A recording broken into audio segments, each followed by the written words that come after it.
Assalamualaikum warahmatullahi wabarakatuh. Izin perkenalkan diri, nama Novita Sari Dewi, NIM 858486487. Matkul Sejarah Pancasila UPBJJ Samarinda. Di sini saya ingin membuat tugas video pelajaran dari sejarah Pancasila tentang lahirnya Pancasila. Halo, saya Novita Sari Dewi. Pernahkah kalian berpikir bagaimana Pancasila bisa menjadi dasar negara kita?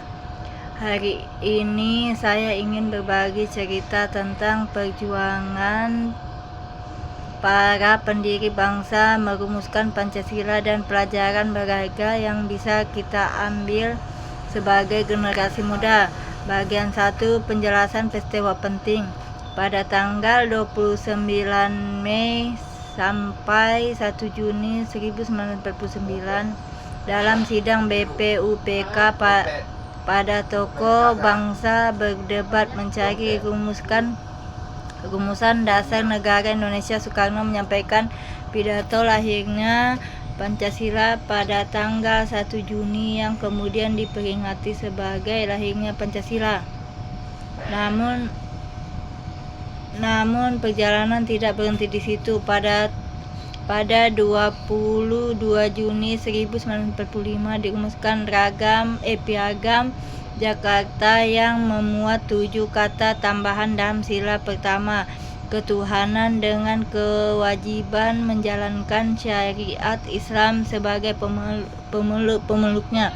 Sehari setelah proklamasi pada tanggal 8 Agustus 1945, dalam sidang PPKI terjadi momen bersejarah. Tokoh-tokoh Islam seperti KI Bagus Hadikusumo dan KH Wahid Hasyim dengan besar hati menyetujui penghapusan 7 kata tersebut demi persekutuan Indonesia. Akhirnya sila pertama menjadi ketuhanan yang Maha Esa seperti yang kita kenal sekarang.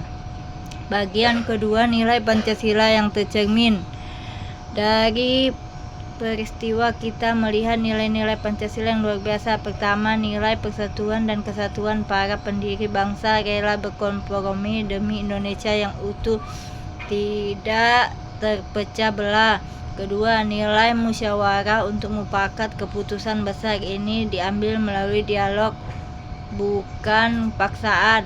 Ketiga, nilai toleransi dan keberagamaan. Mereka memahami bahwa Indonesia terdiri dari berbagai suku, agama, dan budaya yang harus dihormati bersama. Keempat, nilai perbedaan kepentingan golongan dikesampingkan demi kepentingan bangsa yang lebih besar. Bagian ketiga, refleksi pribadi. Bagi saya pribadi, peristiwa ini mengajarkan bahwa persetujuan membutuhkan pengorbanan. Di era digital ini kita mudah terpecah karena perbedaan pendapat di media sosial, intoleransi terhadap kelompok yang berbeda, bahkan konflik karena hoaks dan ujaran kebencian. Pelajaran dari para pendiri bangsa mengingatkan kita Indonesia adalah rumah bersama. Kita tidak harus sepakat dalam semua hal, tapi kita harus sepakat untuk tetap bersatu. Sebagai generasi muda, kita punya tanggung jawab menjawab kebenekaan ini. Caranya mulai dari hal sederhana, menghargai teman yang berbeda agama, tidak menyebarkan konten yang memecah belah, dan aktif dalam dialog yang membangun, bukan yang merusak. Penutup, mari kita teruskan bersemangat para pendiri bangsa. Pancasila bukan hanya slogan, tapi pedoman hidup bangsa dan negara. Terima kasih. Assalamualaikum warahmatullahi wabarakatuh.